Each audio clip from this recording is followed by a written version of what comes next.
everyone, welcome back or welcome to my channel. My name's Lizzie and I'm here today to do a sew and tell of my latest sewing make. This is actually the very first make that I've made for Simple Sew, or with a Simple Sew pattern.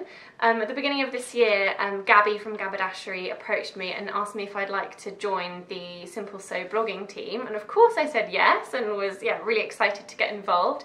And what it basically means is that every other month I'm going to be making something with a Simple Sew pattern, and I'll be writing a blog post that will go up on the Simple Sew blog. So the post for this dress has already gone up on the Simple Sew blog website, so I'll put a link in the description box below. Please go and check it out. I'd love for you to go and look at the blog post and just check out all the other amazing blog posts on there as well, because there's a whole team of lovely sewists who regularly make blog posts for there. The first pattern I decided to make for Simple Sew is the Simple Sew Bella dress. So this is what the pattern looks like, and as you can see, it's got like a funnel cowl neck sort of thing going on. It's got these lovely bell-shaped sleeves, and it's just got a very elegant sort of figure skimming shape to it. So I will put some clips in now for you to see what my Bella dress looks like, and I'm really pleased with it. It's really comfortable. I think it's quite a flattering shape. I can easily wear things like underneath it. For example, a long sleeve white t-shirt has been working well, and yeah, I really like it. This fabric is, I think, what makes me love it so much, because I'm just obsessed with this fabric. It is from Sew Over It. It's a Ponte di Roma, and I think it's called, let me double check. Yeah, it's called Turkish Bath Blue. Unfortunately, they don't seem to have it in stock anymore in blue, but they do have it in black, which is also really nice. So yeah, go and check it out if you would also like to get some of this fabric. It is £7 per half metre, and I bought 1.5 meters, and that actually was plenty, because I was playing a bit of a daredevil, because the pattern actually calls for 2 meters of fabric, but I'm sure you all experience the same. Pattern companies obviously want to hedge their bets and make sure they've not told you to get too little fabric, like better to have too much fabric than too little, of course. But yeah, so I kind of took a risk and thought, I'm pretty confident I can squeeze this out of 1.5 meters as opposed to 2 meters, and sure enough, I've got quite a sizable chunk left over.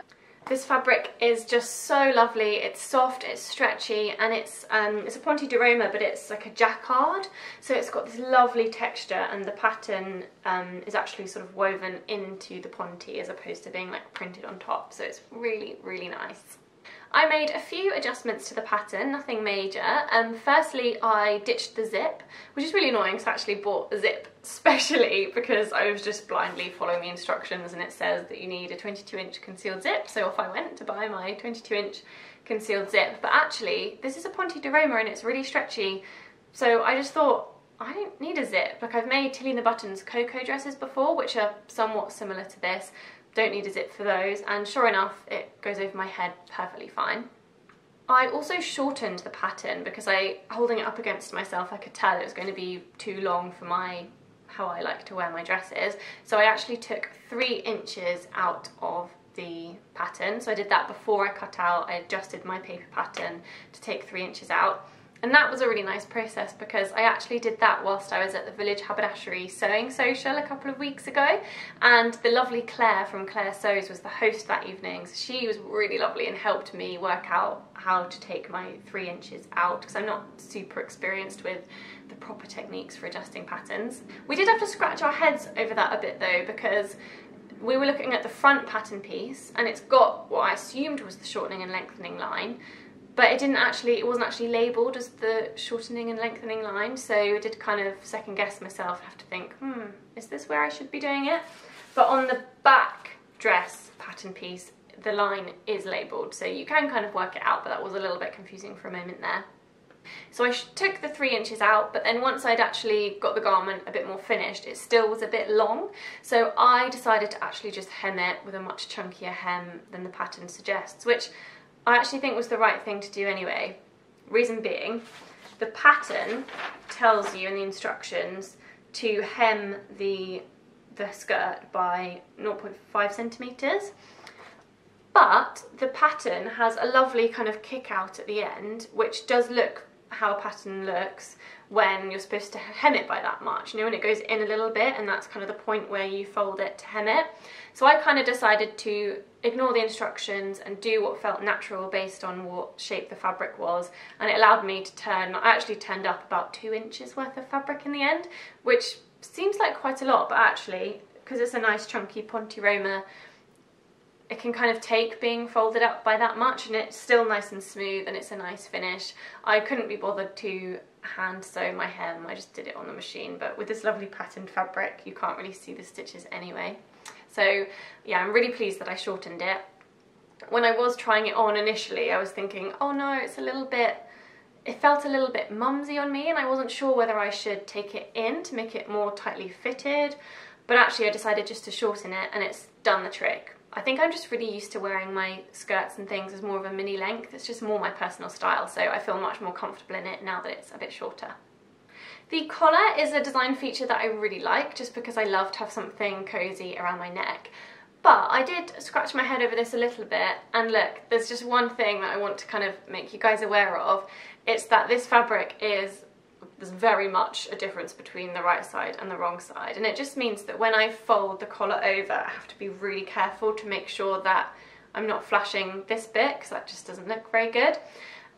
So if I were to make this dress again and put this collar on it, I think I'd use the technique that's described in the Nina Lee South Bank sweater pattern instructions, because for this pattern I just had to sew the short ends of my strip of fabric together to make a loop, and then sew it to the bodice just with one edge. But with the Nina Lee South Bank sweater, it tells you to sew both edges to the bodice, which means that this is actually all attached, and then you can't like loosen it and show the wrong side of your fabric like that. So that's what I would do next time, but I can't really be bothered to change it for now. I think it is perfectly fine, just something to be aware of. The bell-shaped sleeves are obviously a really lovely feature of this pattern, and I actually was really close to ditching the bell-shaped sleeves and like drafting or botching, copying from another pattern, some normal straight full-length sleeves. Reason being is I'm always cold, and having my forearms out like this, normally I'm way too cold to do that, but I did decide to keep the bell-shaped sleeves, and I'm really glad I did, because I think they're a really lovely design feature, and I think the whole shape of the dress just is real sort of 60s vibes that I really like. And actually, as I mentioned earlier, I have tried this dress on with a long sleeved white t-shirt underneath, and actually it looks totally fine. So yeah, I'm glad I stuck with it, and I think I just need to try and train my body temperature to alter, because there are so many clothes that I want to wear and I can't wear because I'd just be freezing cold, and I really want to change that, but we'll see. Not sure there's much I can really do about that. So there you go, this is my Simple Sew Bella dress. I really hope you like it. Do let me know in the comments below if you've made the Bella dress before, and also if you've got any other Simple Sew patterns that you recommend, because I'm going to need to choose which pattern I want to make for my next blogger make in 2 months' time. And yeah, I'd love to know which patterns you guys like to make from Simple Sew. Please do give this video a thumbs up if you enjoyed it, and subscribe to my channel if you'd like to see more of my videos, and I'll see you next time.